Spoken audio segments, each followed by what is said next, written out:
அன்புமிக்க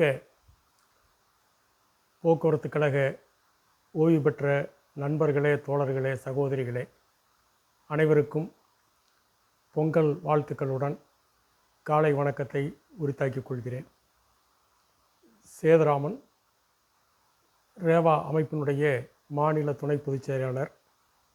எங்கள் அமைப்பின் மாநில மைய நிர்வாகிகளுடைய ஆலோசனையின் பேரில், வழிகாட்டுதலின் பேரில் இந்த காணொளியை உங்கள் முன்னால் பதிவிடுகிறேன். அருமை நண்பர்களே, தோழர்களே, சகோதரிகளே, கடந்த பொங்கலன்று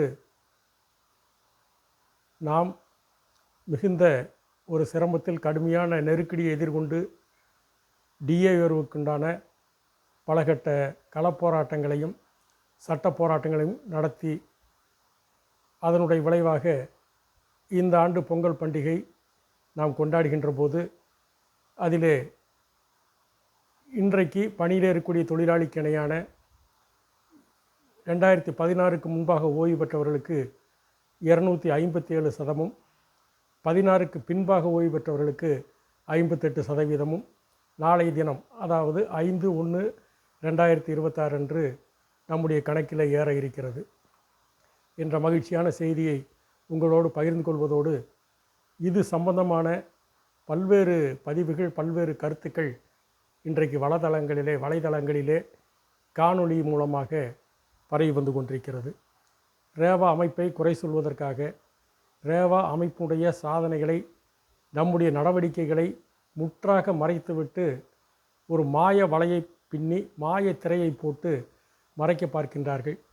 ஆகவே பல்வேறு விஷயங்களுக்குள் நாம் செல்லாமல் குறிப்பிட்ட ஒரு சில விஷயங்களை இந்த காணொளியிலே பதிவிடலாம் என்று நினைக்கிறேன்.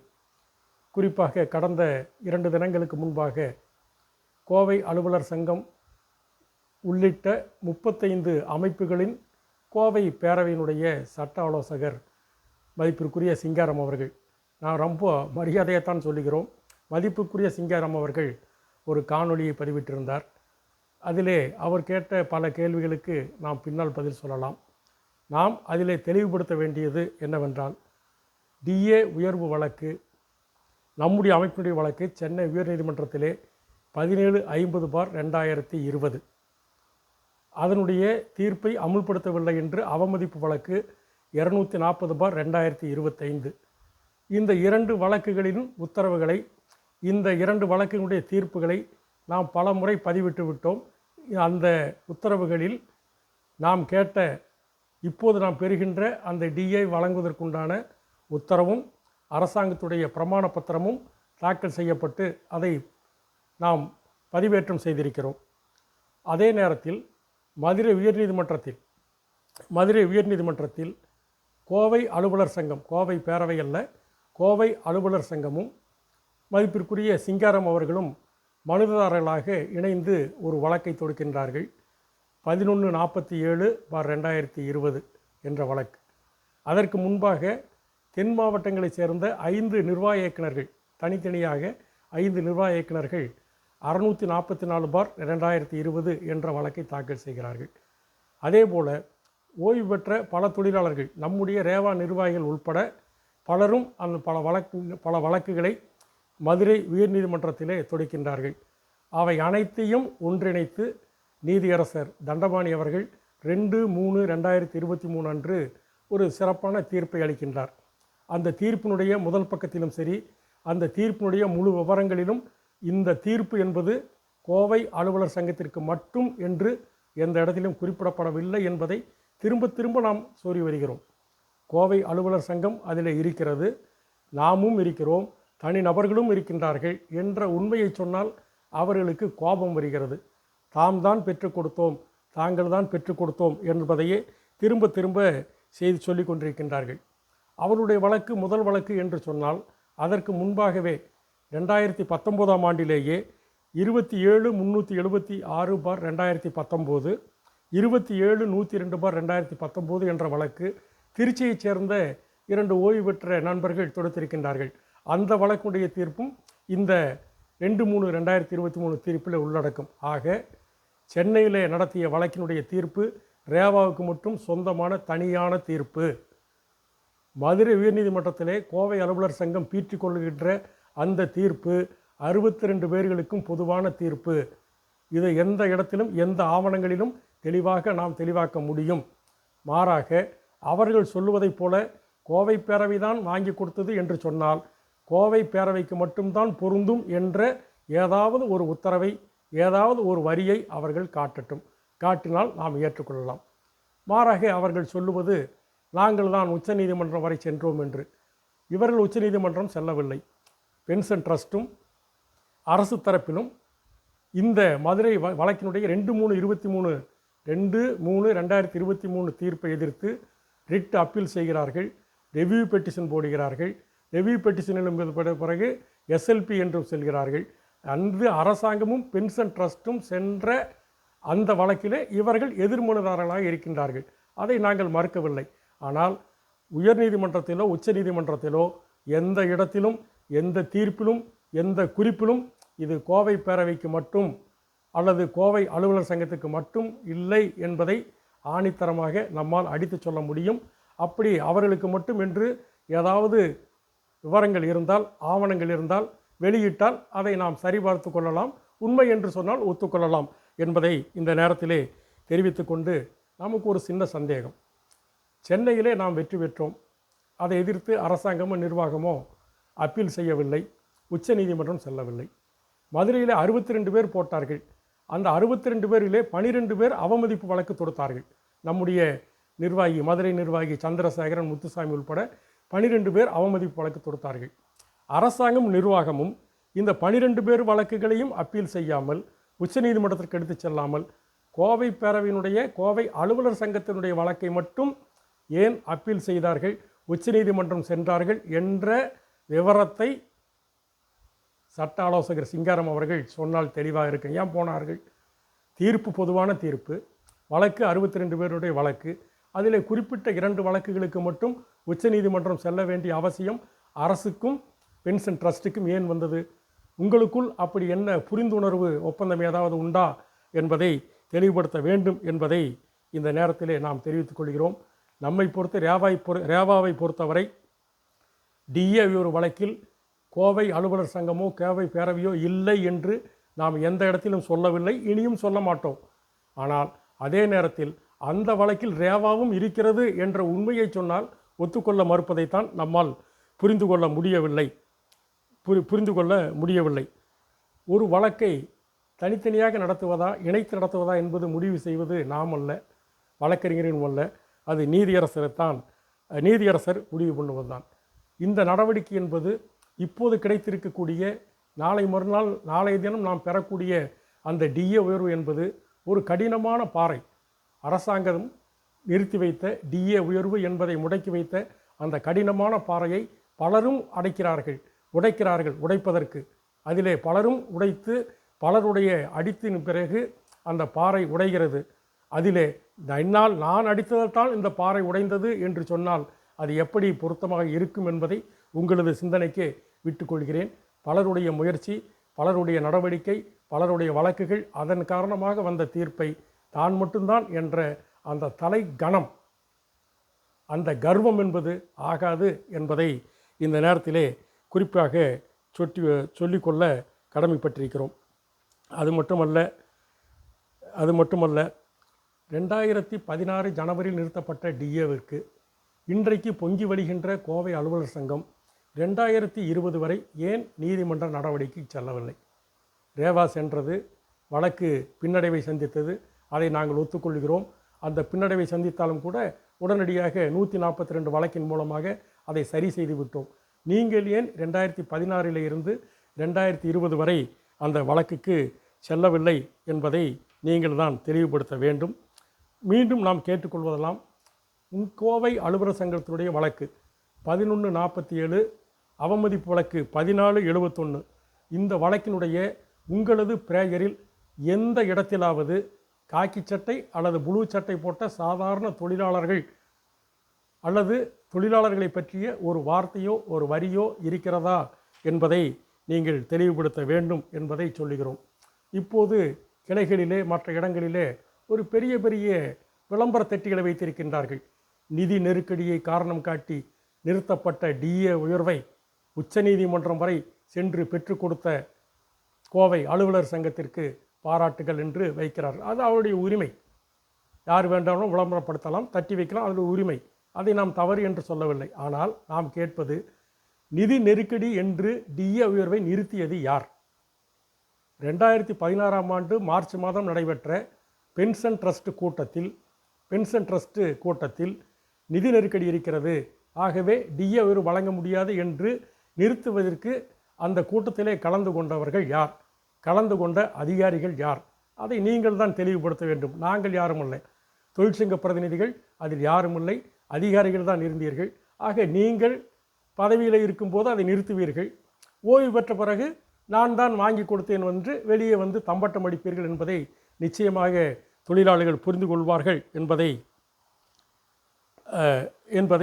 நாங்கள் இந்த நேரத்திலே சுட்டிக்காட்ட விரும்புகிறோம். இதை பார்க்கும்போது தான் பிள்ளையும் கிள்ளிவிட்டு தொட்டிலையும் ஆட்டுவது என்று சொல்வார்களே, அதை போல இருக்கிறது என்பதை நினைவுக்கு வருகிறது. யாரை நம்புவது என்று தொழிலாளி முடிவு செய்யட்டும். நீங்கள் செய்ததை நீங்கள் சொல்லுங்கள், நாங்கள் செய்ததை நாங்கள் சொல்லட்டும், காலம் பதில் சொல்லும். தொழிலாளி முடிவு செய்யட்டும். வசைபாட வேண்டாம், கடினமான வார்த்தைகளை பயன்படுத்த வேண்டாம் என்பதை என்பதை இந்த நேரத்திலே கொடுத்துக்கொள்கிறோம். குறிப்பாக மெத்த படித்த மேதாவி ஒருவர் மொத்த குத்தகையும் தனதே என்று கூறுவது அவருடைய உரிமை. அதிலே நாம் தலையிட விரும்பவில்லை.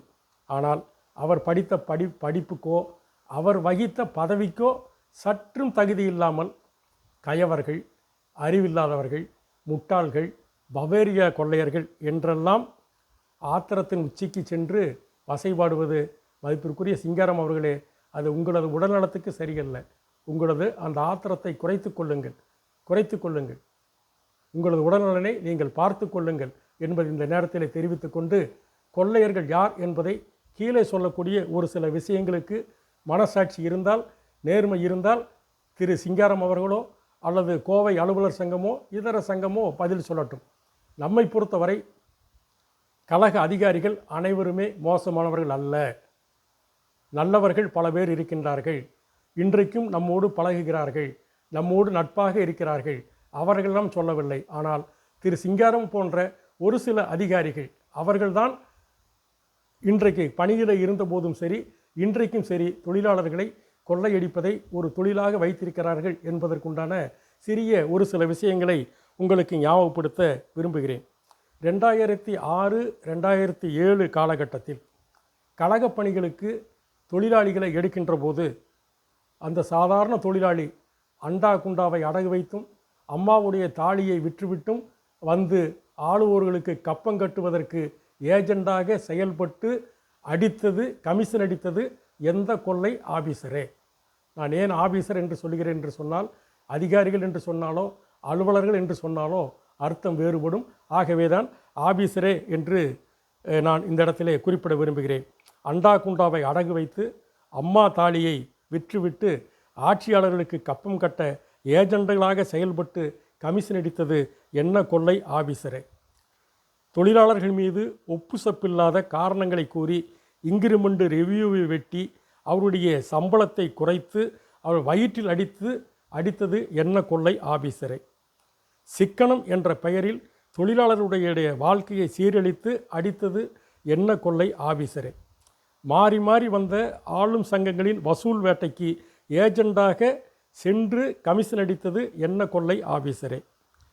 தொழிலாளிகளுடைய சம்பளத்தில் பிடித்தம் செய்த பிஎஃப், கிராஜுவிட்டி, எல்ஐசி, பிஎல்ஐ போன்ற தொகைகளை வகை மாற்றி செலவு செய்ய எந்த சட்டத்தில் உள்ளது ஆபீசரே? தனியார் முதலாளிகளுக்கு சாதகமாக வழித்தட நீட்டிப்பு, நேரம் மாற்றம் செய்து அதற்காக கமிஷன் பெற்று அடித்த கொள்ளை என்ன ஆபீசரே? அடித்தது யார் ஆபீசரே?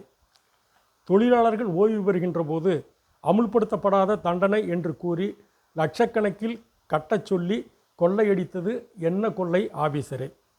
2010 ஒப்பந்தத்தில் ஒப்புக்கொள்ளப்பட்ட பென்ஷன் ரிவிஷன் 2005, 2007, 2009, 2010 என்று 3 ஒப்பந்தங்களை சேர்ந்து 46% மறுத்து 15% கொடுத்து அடித்த அந்த கொள்ளை என்ன பெயர் ஆபீசரே? 2015 ஒப்பந்தத்தில் 5.5% போதும் என்று தொழிலாளி வயிற்றில் அடித்தது என்ன கொள்ளை ஆபீசரே? 2016 ஒப்பந்தத்தில் சம்பள உயர்வு காரணி 2.57 வேண்டாம், சாதாரண தொழிலாளிக்கு 2.44 காரணி போதும் என்று ஆயிரக்கணக்கான தொழிலாளி வயிற்றில் அடித்து சுருட்டியது என்ன கொள்ளை ஆபீசரே? அரசாணை 142 போட காரணமான நிபுணர் குழுவில் இருந்தது யார் ஆபீசரே? குறைந்தபட்ச ஓய்வூதியம் குடும்ப ஓய்வூதியர் மருத்துவப்படி வழங்க மறுத்தது என்ன கொள்ளை ஆபீசரே? இன்று உங்களுக்காக உருகி ஊராக சென்று வேலை செய்யக்கூடிய தணிக்கையாளர்கள், ஓட்டுநர் ஆய்வாளர்களுக்கு கிரேடு பே 4300 தர மறுத்து 4 ஆண்டு காலம் அவர்களை அலையவிட்டது சுருட்டியது என்ன கொள்ளை ஆபீசரே?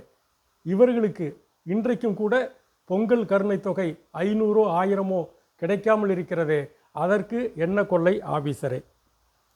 பணியில் சேர்ந்த நாள் முதல் ஓய்வு பெறும் வரை நீங்கள் அடிக்காத கொள்ளை ஏதும் உண்டா ஆபீசரே?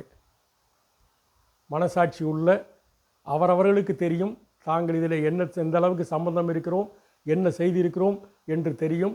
நாம் சொல்லுவது ஒட்டுமொத்த அதிகாரிகளையும் அல்ல, குறிப்பிட்ட அதிகாரிகளைத்தான். அது யார் என்பது அவரவர்களுக்கு தெரியும், நாம் சுட்டிக்காட்ட வேண்டியதில்லை என்பதை தெரிவித்துக் கொள்கிறோம். இத்தனையும் செய்துவிட்டு கடைசியாக ஒன்று சொல்லுவார்கள், நாங்கள் சொல்லவில்லை, அரசாங்கம் சொன்னது, நாங்கள் செய்தோம். ஆட்சியாளர்கள் சொன்னார்கள், நாங்கள் செய்தோம் என்று ஒரே வரியில் கடந்து போவார்கள். எப்படி அருணாச்சலம் படத்திலே சூப்பர் ஸ்டார் ரஜினி சொல்லுவாரோ, ஆண்டவன் சொல்கிறான் அருணாச்சலம் செய்கிறான் என்பது மாதிரி ஆட்சியாளர்கள் சொன்னாங்க, அதிகாரிகள் செஞ்சாங்க என்று கடந்து போகக்கூடிய அந்த நிலையல்ல ஆபீசரே. ஏனென்று சொன்னால் அன்றைக்கு அரசாங்கம் சொன்னதை, ஆட்சியாளர்கள் சொன்னதை கேட்ட நீங்கள் ஓய்வு பெற்ற பிறகு முற்றும் துறந்த புத்தனாகி போதனைகள் செய்கிறீர்களே, அதற்கு என்ன காரணம் ஆபீசரே? உப்புக்கல்லை வைரம் என்று நம்பி ஒப்புக்கொள்ளும் அதிகாரிகள் சங்கத்தினுடைய ஆதரவாளர்களான நண்பர்களே, உங்களுக்கும் உங்களது நினைவுக்கு கொண்டு வருவது, கழகங்களின் வளர்ச்சிக்காக ரத்தம் சிந்தி உறுப்புக்களை இழந்து உயிரை இழந்த தொழிலாளர்களுக்கான நமக்கு பென்ஷன் ரிவிஷன் தர வழியில்லை என்று இது நாம் கூறவில்லை. அதிகாரிகள் தான், தொழிலாளிகள் தான் என்று அரசாங்கமும் நிர்வாகமும் சொன்னது மட்டுமல்ல, ஏற்கனவே நான் குறிப்பிட்ட அந்த கொள்ளைக்கு பிராயச்சித்தமாக, அந்த கொள்ளைக்கு உடந்தையாக இருந்ததற்காக அரசாங்கம் கொடுக்கக்கூடிய பாராட்டு பத்திரத்தை இப்போது உங்கள் மத்தியிலே படிக்கின்றேன். கழகங்களின் வளர்ச்சிக்காக ரத்தம் சிந்தி உறுப்புக்களை இழந்து உயிரை இழந்த தொழிலாளர்களுக்கான நமக்கு பென்ஷன் தர வழி இல்லை என்று அரசு தரப்பிலே நம்முடைய பென்ஷன் ரிவிஷன் வழக்கிலே அபிடவிட்டு தாக்கல் செய்திருக்கிறார்கள். அதோடு நிறுத்தியிருந்தால் பரவாயில்லை. அடுத்த வரியிலே, நிர்வாக அலுவலர்களின் அர்ப்பணிப்பு மிக்க சேவைக்காக அவர்களுக்கு வழங்கும் பென்ஷனை தொழிலாளர்களுக்கு தர இயலாது. அண்டர்லைன் பண்ணிக்கோங்க, திருப்பி படிச்சுக்குங்க. வேணும்னு சொன்னால் அதனுடைய தமிழாக்கத்தை அனுப்புகிறேன். நிர்வாக அலுவலர்களின் அர்ப்பணிப்பு மிக்க சேவைக்காக அவர்களுக்கு வழங்கும் பென்ஷன் ரிவிஷனை தொழிலாளிகளுக்கு தர இயலாது என்று அரசின் பாராட்டு பத்திரம் 29/11/2025 அன்று மதுரை உயர்நீதிமன்றத்திலே நம்முடைய பென்ஷன் ரிவிஷன் வழக்கிலே அரசாங்கமும் பென்ஷன் ட்ரஸ்ட்டும் தாக்கல் செய்த அபிடவிட்டிலே, வாதம் செய்த அபிடவிட்டிலே இருக்கிறது. அதை நீதியரசர் குறிப்பிட்டிருக்கிறார். இதையெல்லாம் சொல்லித்தான் உங்களுக்கு பென்ஷன் ரிவிஷன் செய்ய முடியாது என்று சொல்லியிருக்கின்றார்கள் என்பதை இந்த நேரத்திலே உங்கள் நினைவு கொண்டு வருகிறேன். நினைவு கொண்டு வருவதோடு நம்முடைய நடவடிக்கை என்பது நீதிமன்ற தீர்ப்பு கிடைத்திருக்கிறது. அதன் மீது வழக்கறிஞரோடு கலந்து பேசி கொண்டிருக்கின்றோம். வழக்கறிஞருடைய கருத்துக்களை அறிந்து அடுத்த கட்ட நடவடிக்கைகளுக்கு செல்லுவோம் என்பதை இந்த நேரத்தில் சொல்லிக்கொள்வதோடு இன்னும் கூட கூடுதலாக ஒரு சில விஷயங்களை உங்களுக்கு சொல்லுவது பொருத்தமாக இருக்கும் என்று கருதுகிறேன். இதை ரேவா சொல்லவில்லை, நாம் சொல்லவில்லை, நானும் சொல்லவில்லை, நமது தலைவர்களும் சொல்லவில்லை. அரசு தரப்பிலே தாக்கல் செய்த அபிடவிட்டிலே நீதியரசர், மாண்புமிகு நீதியரசர் தன்னுடைய குறிப்பிலே குறிப்பிட்டிருக்கின்றார். 29/11/2025 தேதியிட்ட 42 பக்க உத்தரவு. அந்த உத்தரவில் 23ஆம் பக்கம் முதல் பேராவில் நான் ஏற்கனவே சொன்ன நிர்வாக அலுவலர்களின் அர்ப்பணிப்பு மிக்க சேவைக்காக அவர்களுக்கு பென்ஷன் ரிவிஷன் வழங்குவார்களாம். அப்போது நீங்களும் நானும் சேவையே செய்யவில்லை, அர்ப்பணிப்பு மிக்க சேவை செய்யவில்லை. இந்திய நாட்டிலேயே அனைத்து விருதுகளையும் பெறக்கூடிய போக்குவரத்து கழகங்களில் பணியாற்றிய காக்கி சட்டை போட்ட தொழிலாளி, நீலச்சட்டை போட்ட தொழிலாளி, நாமெல்லாம் கருவேப்பிலையாக தூக்கி எறிகின்ற அரசாங்கமும் பென்ஷன் ட்ரஸ்ட்டும் அவர்களுக்கு வால் பிடிக்கக்கூடிய சிங்காரம் போன்ற அதிகாரிகளும் என்பதை நீங்கள் புரிந்து கொள்வதற்காக இதை நான் இந்த நேரத்திலே குறிப்பிட்டு சொல்ல விரும்புகிறேன். என்னதான் உடலில் கோடு போட்டாலும், என்னதான் பசு தோலை போர்த்தி கொண்டாலும் பசு புலியாக முடியாது என்பதையும் நிர்வாக அலுவலர்கள் தனி வகுப்பை சேர்ந்தவர்கள் நன்காக புரிந்து கொள்ளுங்கள். நான் சொல்லவில்லை, அரசு தரப்பு வழக்கறிஞர் நீதிமன்றத்திலே சொல்லுகிறார், நீதியரசர் குறிப்பிடுகின்றார். நிர்வாக அலுவலர்கள் தனி வகுப்பை சேர்ந்தவர்கள், அவர்களை பணியாளர் வகையோடு ஒப்பிட முடியாது. அவர்களை நம்மையும் ஒப்பிட முடியாது. நீங்கள் வேண்டாம் அதிகாரியுடைய தோளிலே தொங்கலாம் அல்லது காலிலே விழுகலாம், ஆனால் அவர்களையும் நம்மையும் ஒப்பிட முடியாது என்று நீதிமன்றத்திலே பிரமாண பத்திரம் தாக்கல் செய்தார்கள். நீதியரசர் அதை தன்னுடைய குறிப்பிலே சொல்லியிருக்கின்றார். தீர்ப்பினுடைய பக்கம் 23 பாரா 22. தேவைப்படுகிறவர்கள் அதை தமிழாக்கம் அனுப்புகிறோம், எடுத்து முழுவதாக படித்து கொள்ளுங்கள். அதோடு நிற்கவில்லை, இன்னொரு பெரிய குண்டையும் போடுகிறார்கள். இத்தனை ஆண்டு காலம் நாம் அனைவரும் ஏதோ ஒரு சங்கத்திலே இருந்திருப்போம், ஒவ்வொரு சங்கத்திலே இருந்திருப்போம். ஆனால் அரசு தரப்பிலே நீதிமன்றத்திலே சொல்கிறார்கள், ஓய்வூதிய விதிகளிலே வழிவகை இல்லை, பென்ஷன் ரிவிஷன் செய்வதற்கு ஓய்வூதிய விதிகளிலே வழிவகை இல்லை என்று சொல்கிறார்கள். நாம் கேட்கின்றோம், ஓய்வூதிய விதிகளில் வழிவகை இல்லாத போது அலுவலர்களுக்கு மட்டும் 5வது ஊதியக்குழு உயர்வை எப்படி கொடுத்தீர்கள், இந்த ஓய்வூதிய விதிகளிலிருந்து எப்படி கொடுத்தீர்கள் என்ற போது அதற்கு அவர்கள் சொல்லக்கூடிய காரணம் தான் இது. அவர்கள் பணிக்காலத்தில் அர்ப்பணிப்பு மிக்க சேவை செய்தார்களாம். உங்களை அடித்து பிடித்து வயிற்றில் அடித்து உங்கள் வாழ்க்கையை கெடுத்து குடும்பங்களை தெருவிலே நிறுத்தி அரசுக்கு சேவை செய்த அந்த அர்ப்பணிப்பு மிக்க சேவைக்காக அவர்களுக்கு பென்ஷன் ரிவிஷன் கொடுத்தார்களாம். இது ஒரு புறம் இருக்கட்டும். இன்னொரு புறம் ஒவ்வொருவரும் ஒவ்வொரு சங்கத்தில் இருந்திருப்போம். பல அமைப்புகளை சேர்ந்தவர்கள், பல சங்கத்தில் இருந்தவர்கள் இன்றைக்கு இணைந்திருக்கிறோம். நீதிமன்றத்திலே அரசு தரப்பு சொல்லுகிறது, ஓய்வூதிய விதிகளில் திருத்தம் செய்ய எந்த சங்கமும் போராடவில்லை என்று அரசு வழக்கறிஞர் நீதிமன்றத்திலே பிரமாண பத்திரத்திலே சொல்லியிருக்கின்றார். எந்த சங்கம் பதில் சொல்லுகிறது என்று பார்ப்போம். இது பற்றிய விவரங்கள், அடுத்த கட்ட நடவடிக்கைகளை நாம் நம்முடைய வழக்கறிஞரோடு கலந்து பேசி கொண்டிருக்கின்றோம். அதனுடைய முடிவை அடுத்து நீதிமன்றங்கள் நாளை மறுதினம் திறக்க இருக்கிறது, நாளை தினம் திறக்க இருக்கிறது. நம்முடைய சட்ட நடவடிக்கைகளை பென்ஷன் ரிவிஷன் வழக்கிலாகட்டும் அல்லது சென்னையில் இருக்கக்கூடிய பிஆர்பிஎஃப் வழக்கிலாகட்டும், அந்த வழக்குகளை விரைவுபடுத்துவதற்கும் அதன் மீது மேல் நடவடிக்கை எடுப்பதற்கும் நம்முடைய அமைப்பு தேவையான நடவடிக்கை எடுத்திருக்கிறது. வழக்கறிஞர்களோடு பேசி கொண்டிருக்கிறோம். நாம் சொல்லுவதெல்லாம் திருப்பி சொல்லுவதெல்லாம் உப்புக்கல்லை வைரம் என்று நம்பி ஏமாறாதீர்கள். அன்றும் இன்றும் என்றும் உங்களோடு இருப்பவர்கள் யார், உங்களுக்காக குரல் கொடுப்பவர்கள் யார், உங்களோடு நிற்பவர்கள் யார், யார் நிற்பார்கள் என்பதை உங்கள் அனுபவத்தில் இருந்து புரிந்து, உங்கள் அனுபவத்தில் இருந்து உணர்ந்து ரேவா அமைப்பை, கட்சி சார்பற்ற ரேவா அமைப்பை பலப்படுத்துங்கள், ஆதரவு தாருங்கள்.